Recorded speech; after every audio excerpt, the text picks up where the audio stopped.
Hello guys, welcome to Aakash tutorial. आज हम लोग क्लास 6 का अध्याय 6 को देखेंगे। ठीक है, जो कि हमारा नए प्रश्न नए विचार। ठीक है, इस चैप्टर को आगे बढ़ाएंगे, लेकिन आगे बढ़ाने से पहले मैं आप लोगों को बता दूं कि मैंने आप लोगों को कहा था कि मैं क्लास 6 टू 12th का जितने भी बुक है, ठीक है, उन सभी बुकों को पढ़कर उसके प्रत्येक लाइन को मैं आप लोगों को समझाऊंगा। ठीक है, साथ ही मैंने ये भी कहा था कि मैं उन सभी पर वीडियो बनाने के बाद मैं जितने भी चैप्टर है आप लोग पढ़िएगा, 6 टू 12 के बीच जितने भी चैप्टर को आप पढ़िएगा, उन सभी चैप्टर पर जितने भी शब्द आएंगे, ठीक है, जितने भी शब्द आएंगे उन सभी शब्दों को मैं आप लोगों को समझाऊंगा कि ये शब्द क्या है। उसके लिए मैं आप लोगों को एक फेस वीडियो बना के दूंगा, एक नहीं, मतलब हर एक चैप्टर के लिए एक एक रहेगी, और जितने भी टॉपिक्स हैं उन सभी टॉपिक्स को मैं उसमें क्लियरली समझाऊंगा। ठीक है, जो कि आपका शॉर्ट वीडियो रहेगा, लगभग 10 से 12 मिनट के अंदर में आपको पूरा का पूरा चैप्टर को अच्छे से समझा दिया जाएगा। ठीक है, अभी मैं आप लोगों को रीडिंग पढ़ के प्रत्येक लाइन को अच्छे से समझाऊंगा। तो चलिए शुरू करते हैं। ठीक है, पहला टॉपिक जो है वो है बुद्ध की कहानी। ठीक है, आप लोग बुद्ध को तो पहचानते होंगे। ठीक है, गौतम बौद्ध का नाम आप लोग सुने भी होंगे।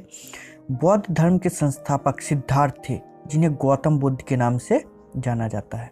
ठीक है, तो यहाँ पर देखिए आप लोगों को एक चीज़ नया जानने को मिला कि संस्थापक सिद्धार्थ थे। ठीक है, ये जो गौतम बुद्ध है, ठीक है, गौतम बुद्ध का ही बचपन का नाम था सिद्धार्थ। ठीक है, उनका जन्म लगभग 2500 वर्ष पूर्व हुआ था। यह वह समय था जब लोगों के जीवन में तेजी से परिवर्तन हो रहे थे। जैसा कि तुमने अध्याय 5 में पढ़ा, महाजनपदों के कुछ राजा इस समय बहुत शक्तिशाली हो गए थे। ठीक है, इससे पहले वाले अध्याय में हम लोगों ने देखा कि किस प्रकार शासक इतने अधिक शक्तिशाली बन चुके थे। वे अपने शासन क्षेत्र को जनपद और महाजनपद के रूप में बांट रखे थे। ठीक है, हजारों सालों के बाद फिर से नगर उभर रहे थे। गांवों के जीवन में भी बदलाव आ रहा था। बहुत से विचारक इन परिवर्तनों को समझने का प्रयास कर रहे थे। वे जीवन के सच्चे अर्थ को भी जानना चाह रहे थे। ठीक है, तो जीवन का सच्चा अर्थ क्या था उसको भी जानने का प्रयास कर रहे थे। और यही बात आप लोगों को, ये जीवन का जो सच्चा अर्थ है, ये हमारे गौतम बुद्ध ने हम लोगों को, या तो फिर कह सकते हैं कि बौद्ध धर्म के लोगों ने हमें समझाने का प्रयास किया है। ठीक है, बुद्ध क्षत्रिय थे तथा शाक्य नामक एक छोटे से गण से संबंधित थे। ठीक है, तो यहाँ पर आप लोगों के पास एक शब्द आया है जो कि आपका गण। ठीक है, यदि आप इसका अर्थ जानते हैं तो कमेंट कीजिए। ठीक है, कि इस गण का अर्थ क्या होता है, और नहीं पता है तो वो भी आप कमेंट कीजिए, मैं इसको आप लोगों को समझा दूंगा। ठीक है, नेक्स्ट, युवा अवस्था में ही ज्ञान की खोज में उन्होंने घर के सुखों को छोड़ दिया था। वैसे आप लोगों को बता दें कि गौतम बुद्ध जो थे वो एक राजा के पुत्र थे। ठीक है, एक राजा के पुत्र होने के बावजूद वे अपने सुखों को छोड़ करके वो भिक्षु का रूप ले लिए थे। ठीक है, मतलब भिक्षु बन गए थे और लोगों को ज्ञान दे रहे थे। अनेक वर्षों तक वे भ्रमण करते रहे तथा अन्य विचारकों से मिलकर चर्चा करते रहे। अंततः ज्ञान प्राप्ति के लिए उन्होंने स्वयं ही रास्ता ढूंढने का निश्चय किया, और उसके बाद ज्ञान प्राप्ति के लिए उन्होंने ही रास्ता ढूंढा किस प्रकार ज्ञान की प्राप्ति हो सके।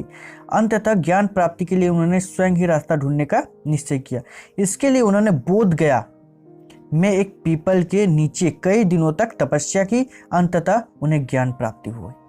ठीक है, आप लोग बोध गया जाइएगा तो वहां पर देखिएगा पीपल का पेड़, जो कि उन्होंने 2500 वर्ष पूर्व, ठीक है, 2500 वर्ष पूर्व उन्होंने जहाँ पर तपस्या की थी पीपल के पेड़ के नीचे, वो पीपल का पेड़ आज भी जीवित है। आप गया जाकर देख सकते हो। इसके बाद से वे बुद्ध के रूप में जाने गए। यहाँ से वे वाराणसी के निकट स्थित सारनाथ गए, जहाँ उन्होंने पहली बार उपदेश दिया था। तो यहाँ पर दो चीज़ आपको जानने को मिला।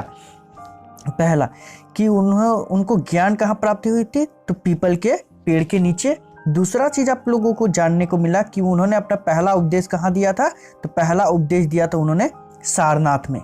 ठीक है, और सारनाथ कहाँ पर है, तो वो है वाराणसी में। ठीक, चलिए नेक्स्ट है हमारा कुशीनारा में मृत्यु से पहले का शेष जीवन उन्होंने पैदल ही एक स्थान से दूसरे स्थान की यात्रा करने और लोगों को शिक्षा देने में व्यतीत की। तो यहाँ पर और एक चीज कि उसकी मृत्यु कहाँ हुई थी, तो कुशीनारा में हुई थी। तो ठीक है, तो इससे रिलेटेड आपका एक प्रश्न है कि कुशीनारा जो है, कुशीनारा ये कहाँ पर है। ठीक है, ये जगह जो है कुशीनारा ये कहाँ पर है, ये आप लोगों को बताना है कमेंट में। ठीक है, नेक्स्ट है कि बुद्ध ने शिक्षा दी कि ये जीवन कष्टों और दुखों से भरा हुआ है और ऐसा हमारे इच्छा और लालसाओं के कारण होता है। हम लोग को पता है कि ज़्यादा लालच करने से क्या होती है, वो हमारे लिए ही कष्टों का कारण बनती है। लेकिन ये हमें उस समय पता नहीं थी जिस समय गौतम बुद्ध ने इसको नहीं कहा था। लेकिन गौतम बुद्ध के कहने के पश्चात क्या है कि हम लोग को प्राप्ति तो हुई, मतलब इस ज्ञान की प्राप्ति हुई कि ज़्यादा लालच करने से क्या होती है, तो वही कष्टों का कारण बनती है। लेकिन क्या आप लोग में से ऐसा कोई है जो अभी भी लालच करना छोड़ रहे? नहीं। ठीक है, कभी कभी हम जो चाहते हैं वो प्राप्त कर लेने के बाद भी संतुष्ट नहीं होते हैं एवं और अधिक वस्तुओं को पाने की इच्छा करते हैं। बुद्ध ने इस लिप्सा को तृणहा या तो फिर तृष्णा, ठीक है, तृणहा या तो फिर तृष्णा कहा है। ठीक है, बुद्ध ने शिक्षा दी कि आत्मसंयम अपनाकर हम ऐसे लालसा से मुक्ति पा सकते हैं। आत्मसंयम मतलब खुद पर संयम रखकर हम लोग क्या कर सकते हैं कि इस लालसा से मुक्त हो सकते हैं। उन्होंने लोगों को दयालु होने तथा मनुष्यों के साथ साथ जानवरों के जीवन का भी आदर करने की शिक्षा दी। वे मानते थे कि हमारे कर्मों के परिणाम चाहे वो अच्छे हो या बुरे, हमारे वर्तमान जीवन के साथ साथ बाद के जीवन को भी प्रभावित करते हैं। बिल्कुल सही है ये वाला। ये आप लोग पुराण पढ़िएगा तो पुराण में भी, गरुड़ पुराण में भी इसका उल्लेख किया गया है। ठीक है, बुद्ध ने अपनी शिक्षा सामान्य लोगों की प्रकृति भाषा में दी।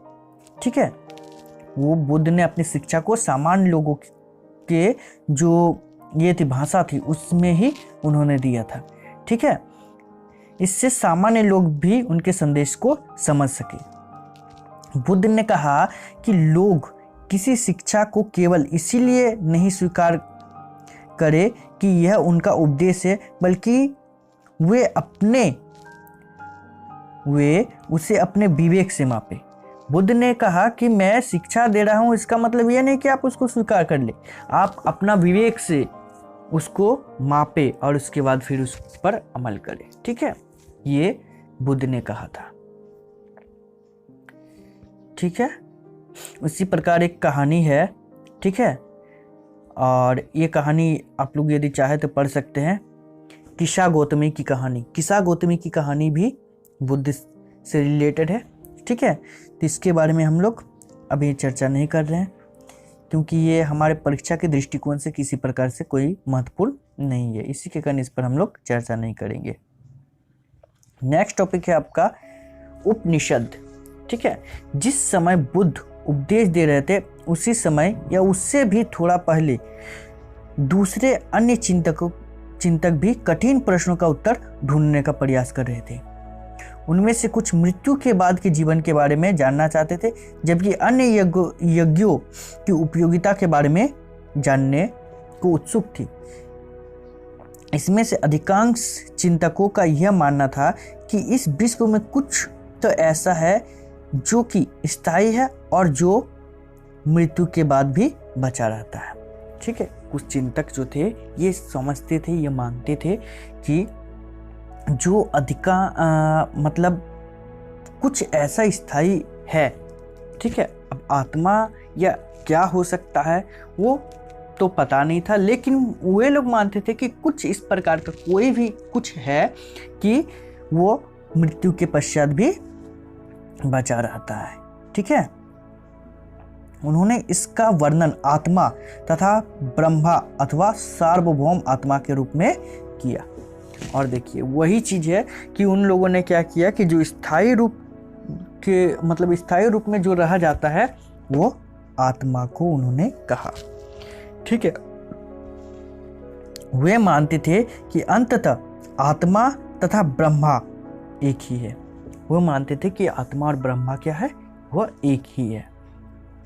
ऐसे कई विचारों का संकलन उपनिषदों में हुआ। उपनिषद उत्तर वैदिक ग्रंथों का हिस्सा थे। उपनिषद का शाब्दिक अर्थ था गुरु के समीप बैठना। इस ग्रंथ में अध्यापकों और विद्यार्थियों के बीच बातचीत का संकलन किया गया।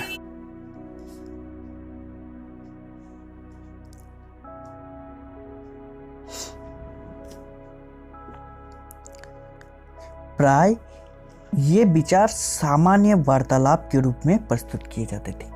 सामान्य वार्तालाप कहने का अर्थ यह है कि वे लोग इस प्रकार बैठक में बैठते थे अपने गुरु के समीप, और गुरु के समीप बैठने के बाद क्या करते थे, वे आपस में ही वाद विवाद करते थे और इसके बाद इस निष्कर्ष पर पहुंचते थे कि क्या होना चाहिए और क्या नहीं होना चाहिए। ठीक है, चलिए नेक्स्ट है हमारा और एक कहानी है कि बुद्धिमान भिखारी। ठीक है, बुद्धिमान भिखारी, ये इससे भी रिलेटेड कोई क्वेश्चन ऐसा नहीं पूछा गया आज तक और पूछा जाएगा भी नहीं, क्योंकि ये हमारे टॉपिक से बिल्कुल बाहर है। किसी के कारण उसको ना पढ़कर हम लोग आगे बढ़ते हैं। इन चर्चाओं में भाग लेने वाले अधिकांशतः पुरुष ब्राह्मण तथा राजा होते थे। कभी कभी गार्गी जैसे स्त्री विचारकों का भी उल्लेख मिलता था। उस समय जो गार्गी थे, ठीक है, गार्गी अब किसको कहा जाता था, तो गार्गी जो होते थे कुछ प्रसिद्ध राजदरबारी होते थे। ठीक है, जिनके पास दिमाग होता था ज़्यादा। दिमाग होने का मतलब कहने का अर्थ यह है कि बुद्धि ज़्यादा होते थे और वो वाद विवाद में क्या करते थे, भाग लेते थे। उसको गार्गी कहा जाता था। ठीक है, तो वही है, विद्वता के लिए प्रसिद्ध गार्गी राजदरबार में होने वाले वाद विवादों में भाग लिया करती थी। निर्धन व्यक्ति इस तरह के वाद विवाद में बहुत कम ही हिस्सा लेते थे। इस तरह का एक प्रसिद्ध अपवाद सत्यकाम जावाल का है। ठीक है, तो एक अपवाद में आता है ये सत्यकाम जावाल। सत्यकाम जावाल का नाम उसी दासी माँ के नाम पर पड़ा था। ठीक है, एक दासी थी वहाँ की और उसी दासी के नाम पर पड़ा था। सत्यकाम के मन में सत्य जानने की तीव्र जिज्ञासा उत्पन्न हुई। नाम सत्यकाम और उसके मन में सत्य जानने की तीव्रता मतलब उत्पन्न हुई थी, जिज्ञासा उत्पन्न हुई थी। गौतम नामक एक ब्राह्मण ने उन्हें अपने विद्यार्थी के रूप में स्वीकार किया। ठीक है, गौतम नामक एक ब्राह्मण था, उन्होंने उसको अपने विद्यार्थी के रूप में स्वीकार कर लिया था तथा वह अपने समय के सर्वाधिक प्रसिद्ध विचारकों में से एक बन गए। ये किसकी बात हो रही है, तो ये हो रहा आपका सत्यकाम। ठीक है, सत्यकाम का बात हो रहा है। उपनिषदों के कई विचारकों का विकास बाद में प्रसिद्ध विचारक शंकराचार्य, आप लोग आदि शंकराचार्य के नाम जानते हैं, के द्वारा किया गया, जिसके बारे में तुम कक्षा 7 में पढ़ोगे। ठीक है, कोई दिक्कत नहीं, कक्षा 7 का मैं लगभग 1-2 दिन में ही बता दूंगा। तो अभी हम लोग कक्षा 6 को देख लेते हैं। ठीक है, हम लोग वैसे आप लोगों का ये जितने भी इम्पोर्टेंट कॉम्पिटिटिव एग्ज़ाम है सभी के लिए काम आएगा, तो इसी के कारण हम लोग इसको अच्छे से पढ़ रहे हैं। नेक्स्ट आता है आपका जैन धर्म। अभी हम लोग बौद्ध धर्म पढ़े, उसके बाद अभी जैन धर्म। इसी युग में अर्थात लगभग 2500 वर्ष पूर्व जैन धर्म के 24वें तथा अंतिम तीर्थकार वर्धमान महावीर ने भी अपने विचारों का प्रसार किया। वो बज्जी संघ के लिच्छवी कुल के एक क्षत्रिय राजकुमार थे। ठीक है, इस संघ के विषय में तुमने अध्याय 5 में पढ़ा है। 30 वर्षों की आयु में उन्होंने घर छोड़ दिया और जंगल में रहने लगे थे। ये किसका बात हो रहा है? तो ये बात हो रहा है कि महावीर के, ठीक है, जिसको हम लोग महावीर स्वामी के नाम से भी जानते हैं। तो उन्होंने अब घर छोड़ दिया और जंगल में रहने लगे। 12 वर्ष तक उन्होंने कठिन व एकाकी जीवन व्यतीत किया। इसके बाद उन्हें ज्ञान प्राप्त हुआ। ये भी गौतम बुद्ध की तरह ही थे, ये भी जंगल में गए थे और उसके बाद फिर क्या हुआ था कि इनको भी ज्ञान की प्राप्ति हुई थी। मतलब ये निकल रहा है कि जो जंगल जाता है उनको ज्ञान की प्राप्ति होती है। वैसे आपको सीरियस इसको नहीं लेना है, ठीक है, आपको जंगल नहीं जाना है, बस जोक के लिए। उनकी शिक्षा सरल थी। सत्य जानने की इच्छा रखने वाले प्रत्येक स्त्री व पुरुष को अपने घर छोड़ देना चाहिए। उन्हें अहिंसा के नियमों का कड़ाई से पालन करना चाहिए, अर्थात किसी भी जीव को ना तो कष्ट देना चाहिए और ना ही उसकी हत्या करनी चाहिए। महावीर का कहना था, सभी जीव जीना चाहते हैं, सभी के लिए जीवन प्रिय है। ये महावीर का सबसे फेमस कथन था। हम लोग कह सकते हैं कि महावीर ने अपनी शिक्षा प्रकृति में दी। यही कारण है कि साधारण जन भी इसके तथा इसके अनुयायियों की शिक्षाओं को समझ सके।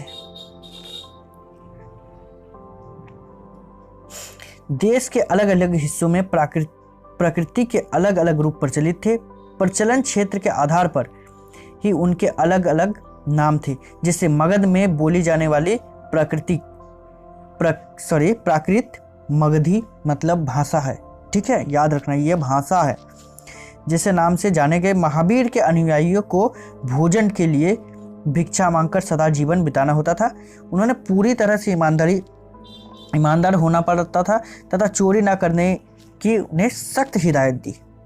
ठीक है, उन्हें ब्रह्मचर्य का पालन करना होता था। पुरुषों को वस्त्र सहित सब कुछ त्याग देना पड़ता था। ठीक है, वस्त्रों को भी उनको त्याग देना होता था। मतलब अपने घर से ना तो वो वस्त्र को ले जा सकते थे और ना ही कुछ। उन्हें एक साधु के भेष में साधु जैसा वस्त्र, सिर्फ अंग वस्त्र हम लोग कह सकते हैं, मतलब क्या कि सिर्फ मतलब गुप्तांगों को ढकने के वाला, कुछ वैसा ही। ठीक है, अधिकांश व्यक्तियों के लिए ऐसे कड़े नियमों का पालन करना बहुत कठिन था। फिर भी हजारों व्यक्तियों ने इस जीवन शैली को जानने और सीखने के लिए अपने घर छोड़ दिए। देखिए, बहुतों ने फिर भी छोड़ दिया। कई अपने घरों पर ही रहते और भिक्षु भिक्षुणी बने लोगों को भोजन प्रदान कर उसकी सहायता करते थे। कुछ लोग ऐसे भी थे जो कि घर में ही रहते थे, लेकिन जो भिक्षा लेने के लिए आते थे, जिसमें स्त्री पुरुष भी होते थे, उन सभी की सहायता और उसको भोजन प्राप्त करने का भी काम कर रहे थे। ठीक है, मुख्यतः व्यापारियों ने जैन धर्म का समर्थन किया। किसानों के लिए इन नियमों का पालन अत्यंत कठिन था, क्योंकि फसल की रक्षा के लिए उन्हें कीड़े मकोड़े को मारना पड़ता था। ठीक है, मतलब ये हुआ कि जो भी जैन धर्म को अपनाता है, वो जैन धर्म के लोग किसी प्रकार से कीड़े मकोड़े को भी नहीं मारे। ठीक है, लेकिन जैन धर्म अपनाए हुए कुछ किसान या कृषक ऐसे भी थे जो इसका पालन नहीं कर पाते थे। बाद की सदियों में जैन धर्म उत्तर भारत के कई हिस्से के साथ साथ गुजरात, तमिलनाडु और कर्नाटक में भी फैल गया। ठीक है, ये गुजरात, तमिलनाडु, कर्नाटक में भी फैला हुआ था। महावीर तथा उसके अनुयायियों की शिक्षाएं कई शताब्दियों तक मौखिक रूप में ही रही। जिस प्रकार आप लोगों ने बौद्ध धर्म में देखा, उसी प्रकार वर्तमान रूप में उपलब्ध जैन धर्म की शिक्षाएं लगभग 1500 वर्ष पूर्व गुजरात में वल्लभी नामक स्थान पर लिखी गई थी। और जिस प्रकार बौद्ध धर्म का जितने भी शिक्षा थी उसको बाद में लिखा गया, ठीक उसी प्रकार जैन धर्म को भी 1500 वर्ष पूर्व गुजरात में लिखा गया था। ठीक है, कहाँ पर लिखा गया था? गुजरात के। इसको जानना है आप लोगों को। तो गुजरात के वल्लभी नामक स्थान पर लिखी गई थी।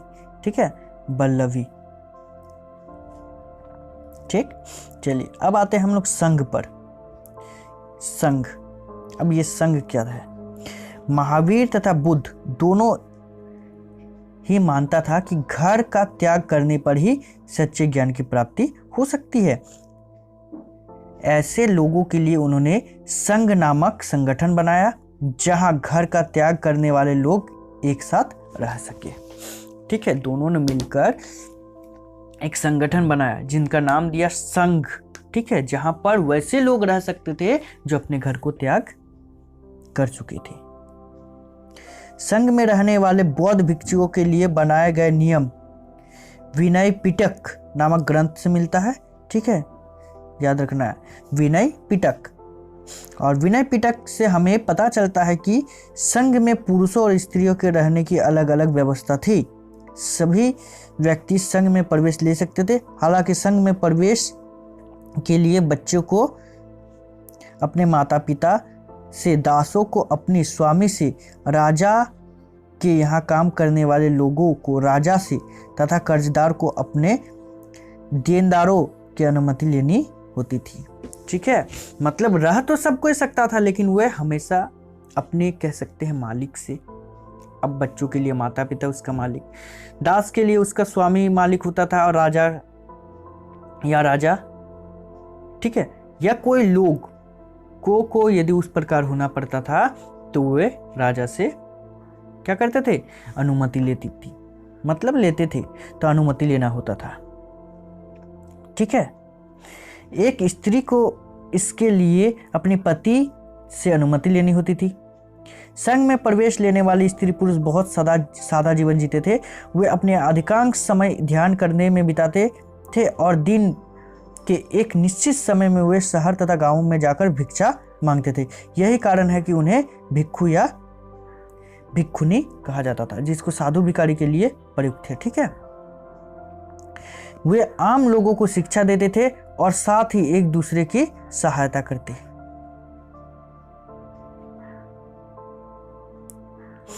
किसी तरह की आपसी लड़ाई या निपटारा करने के लिए वे प्राय बैठकें भी किया करते थे।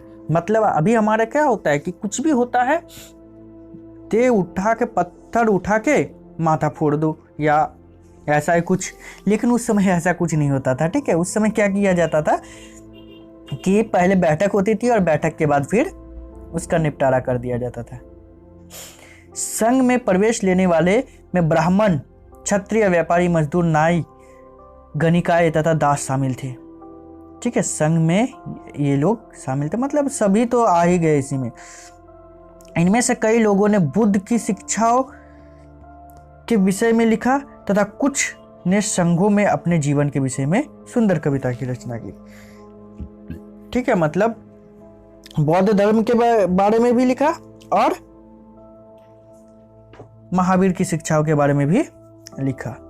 ठीक है, अब आते हैं विहार में।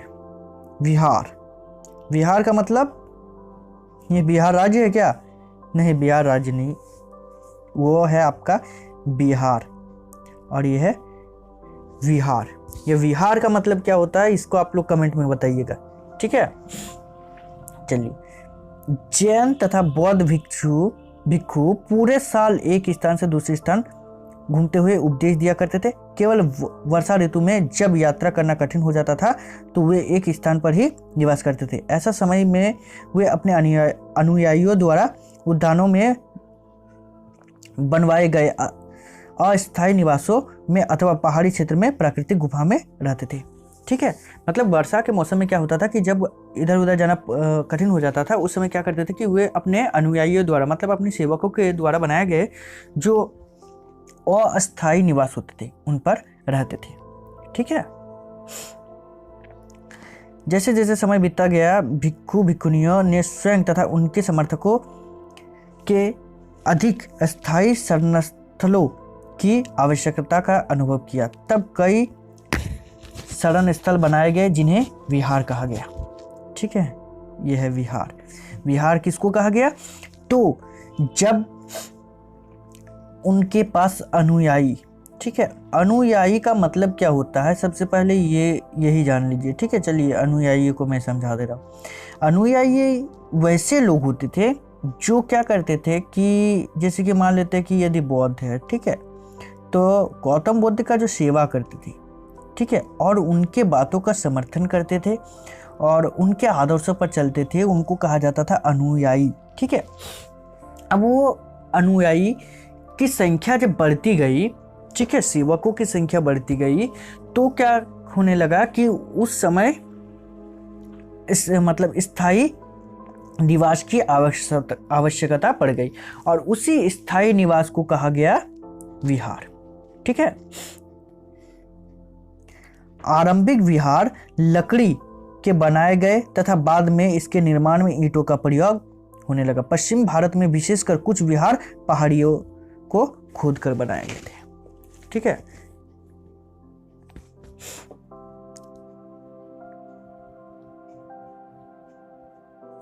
प्राय किसी धनी व्यापारी, राजा अथवा भूस्वामी द्वारा दान में दी गई भूमि पर विहार का निर्माण होता था। स्थानीय व्यक्ति भिक्षु भिक्षुनियों के लिए भोजन, वस्त्र तथा दवाई लेकर आते थे, जिसके बदले में भिक्षु और भिक्षुनी लोग को शिक्षा देते थे, मतलब लोगों को शिक्षा देते थे। आगे आने वाले शताब्दियों में बौद्ध धर्म उपमहाद्वीप के विभिन्न हिस्सों के साथ साथ बाहरी क्षेत्र में भी फैल गया। अध्याय 9 में पढ़ेंगे, ठीक है। चलिए अध्याय 9 हम लोग आएंगे, टेंशन नहीं लेना है, सब एक एक करके पढ़ेंगे, बस चैप्टर खत्म। वैसे देखते देखते चैप्टर पार हो गया, चलिए कोई दिक्कत नहीं है। तो यह था आप लोगों का चैप्टर 6, ठीक है। चैप्टर 6 खत्म करने के बाद अब हम लोग चैप्टर 7 को पढ़ेंगे। चैप्टर 7 का वीडियोस आप लोगों को शाम तक मिल जाएगा, कोई दिक्कत नहीं है इस पर भी। और हो सकता है कि आप लोगों को मैं जो साइंस है, ठीक है, मैं साइंस का बात नहीं कर रहा था, तो मैं साइंस का भी आप लोगों को वीडियो बना के दे दूंगा। क्लास 6 से लेकर 12 तक पूरा का पूरा साइंस रहेगा, जिसमें बायोलॉजी, केमिस्ट्री, फिजिक्स सब रहेगी, ठीक है। तो आज के लिए इतना ही, धन्यवाद।